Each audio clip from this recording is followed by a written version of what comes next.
ஒரு காலத்தில் ஒரு கிராமத்தில் ஒரு மீனவர் வாழ்ந்தார்.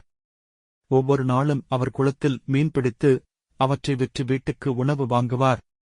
ஒரு நாள் அவர் மீன் பிடிக்கச் சென்றபோது அவரது வலை கிழிந்துவிட்டது. பிறகு மற்றொரு வலை பயன்படுத்தினார். ஆனால் ஒரு மீனும் கிடைக்கவில்லை. முழு நாள் கழிந்தும் அவரது வலையில் ஒரு மீன் கூட சிக்கவில்லை.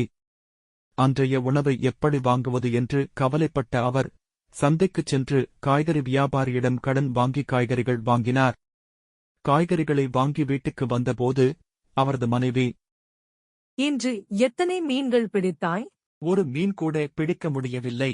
இதைக் கேட்ட அவரது மனைவிக்கு மிகவும் கோபம் வந்தது.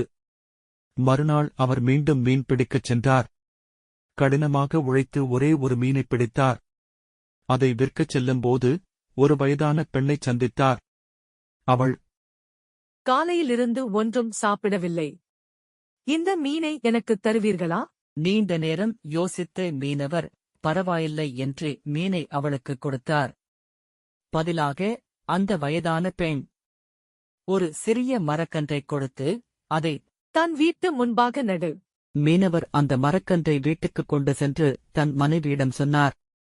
ஆனால் மீன்களைக் கொண்டு வரவில்லை என்று மனைவி மீண்டும் கோபப்பட்டாள்.